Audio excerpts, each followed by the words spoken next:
Hello, and welcome. I am so glad you are here. Whether you are listening at home or on the go or at work, wherever it may be, I'm just so grateful that you're taking a few minutes out of your day to be here and have this conversation with me. So happy February. I can't believe we're already in the second month of the year.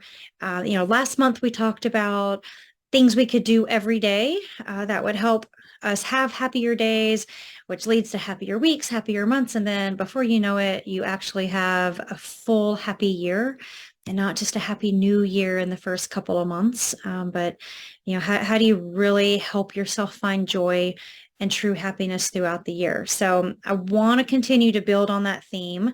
And of course, since February is the month of love, I want to go a little bit deeper with that, but focus on self-love.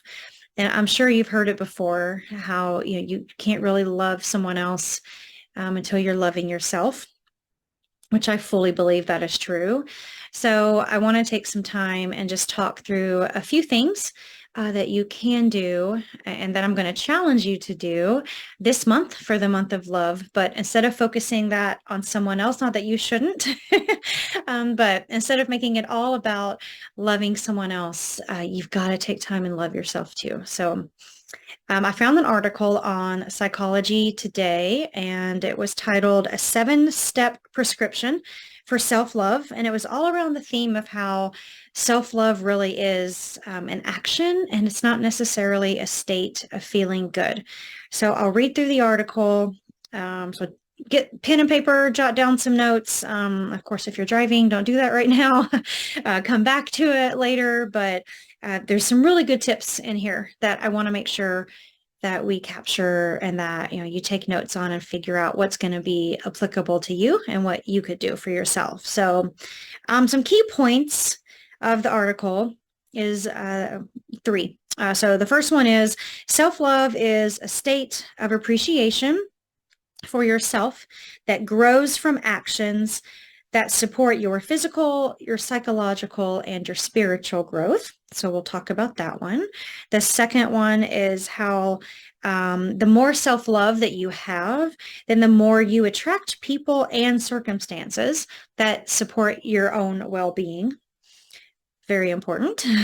And then the third one, the key point is some of the ways to cultivate that self-love is a couple of ways: setting boundaries and then living intentionally. So we'll go through those points there. There's really like 7 steps in here that they're calling a prescription to do self-love. So I'll go through those and then I'll challenge you with something at the end. So self-love is definitely important to living well.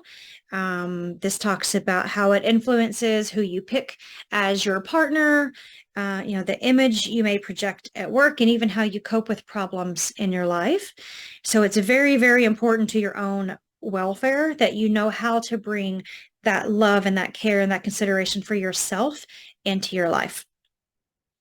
So self-love really, it's not something you just can get from, dressing nice or just, reading something inspirational or even depending on someone else, having a relationship. That's not true self-love. It's not really a state of feeling good, right? It's that state of appreciation that really grows from the actions that are supporting your whole well-being, your spiritual, your physical, your psychological growth. And so this says self-love is dynamic, and it grows through actions that actually mature us. When we act in ways that expand self-love within ourselves, then we begin to accept much better our weaknesses, as well as our strengths. We have less need to explain away our shortcomings and apologize for some of our faults. We have compassion for ourselves as human beings that are really struggling to find our personal meaning. We're more centered in our life's purpose and our values and making sure we're doing things that match those. And then we expect that living is fulfilled through our own efforts, right? That it's not dependent on someone else.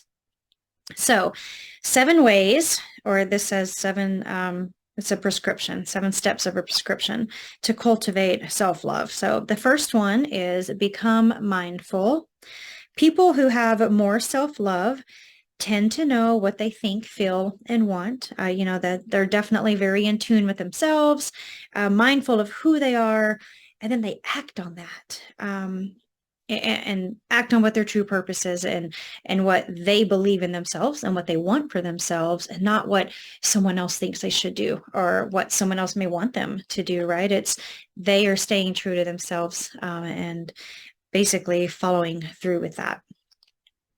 The second tip is acting on what you need rather than what you want.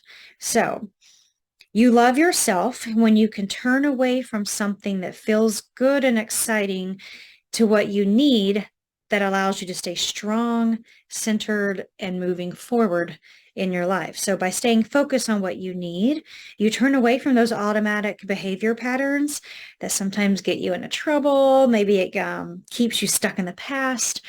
Maybe it just lessens your feelings of self-worth and self-love. So you've got to focus on, again, like finding your purpose, right? Understanding what that is, but what do you truly need and thrive on? And then you go after the true needs and not the wants. The third step is to practice good self-care. This says you will love yourself more when you take better care of your basic needs, which is probably common sense. But, people high in self-love really do nourish themselves every day. There's healthy activities. This talks about sound nutrition. There's exercise or sleep, healthy social interactions.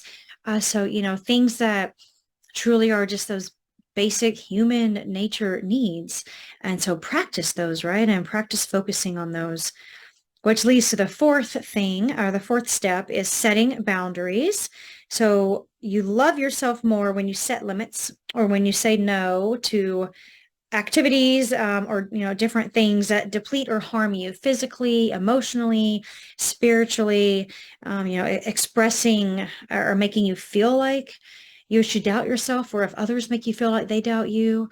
So, you got to set those boundaries and understand, what am I willing, to put up with? What am I willing to accept? What are my limits? What do I know as my self-worth? And I'm not going to allow someone to make me feel different, because obviously, your feelings are you, right? You control that. You control your emotions. We've talked about that before. We don't know what's planned for us or what interactions may come.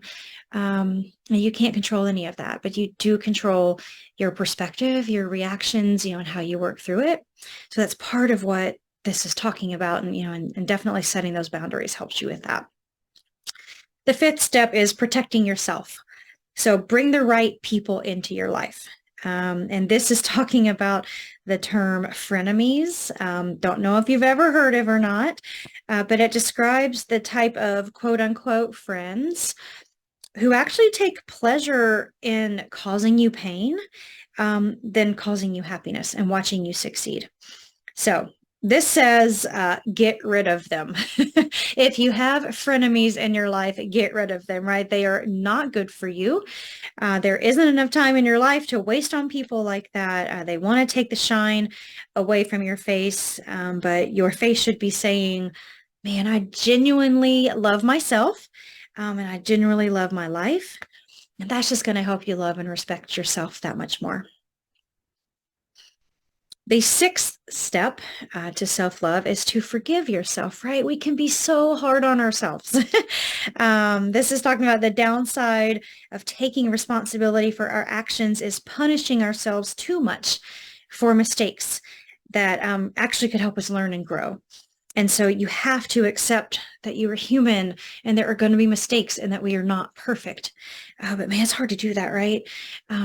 But to get to that point and to truly accept that and understand that, you can fall better in love with yourself and you can help yourself overcome it and support yourself and truly forgive yourself, right? So this says there are no failures if you have learned and grown from them. Those are only lessons learned, and we only get better when we go through something that's super tough and super disappointing. But it helps us see so many different things and helps us understand what else could we do, which will drive us to do something different, which should lead to better results. And then the last prescription here, the step is live intentionally. So it says you will accept and love yourself more no matter what is happening in your life when you truly live with purpose and design, right? So you don't have to know exactly what your purpose is. But if you have intentions around living a meaningful life, a healthy life, there are goals, things you want to accomplish and what you want your days to look like, just put that in the front of your mind and do things during your day that allows you to make small steps towards achieving that. We talked about that last month, the small steps that you can do every day. And so you will love yourself more when you see yourself accomplishing things that you set out to do. And it doesn't have to be anything big. That's going to be my challenge to you, is this month, find something that means something to you and then go do it. And man, record that and journal. That was my other challenge last month. I really want you to continue doing that throughout this entire year. Get a notebook, get a journal, reflect on your day at the beginning of the day so you kind of map it out and you understand what do you expect from the day. Then you come back at the end of the day and you record, did it go the way you thought it would or hoped it would? Or was there something exciting or new or maybe tough and challenging that you ran into? And so it just gives you that reflection tool of what worked, what didn't, did I learn something, did I accomplish something? And then, man, at the end of the year, you literally have a 52-week, 365-day book, right, that tells about every day of the year. And you can reflect back on how meaningful and how accomplished that year was, which allows you to see how good and how happy of a year it was. So for me, one of my biggest things that I accomplished last weekend was just organizing. I was allowing holiday festivities and busyness and just clutter that I had let gather around the house. I just hadn't focused on it in a couple of months, and it was really stressing me out. And I had told myself at the beginning of the year, I'm going to be more organized this year.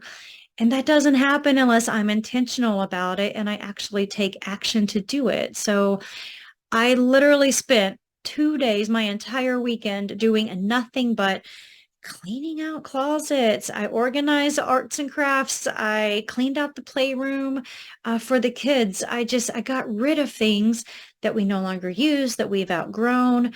Literally, it was 7 huge, the lawn-sized trash bags that we just got rid of. It was fantastic. It made me feel so good. I was feeling, a lot less stress. It was like a big relief came off of me.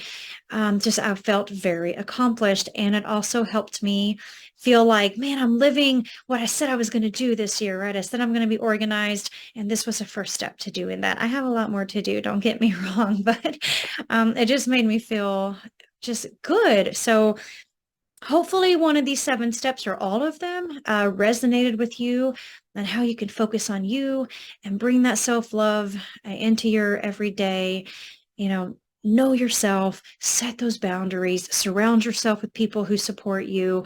But man, just be true to you, and live the purpose, live what you want, live that meaning.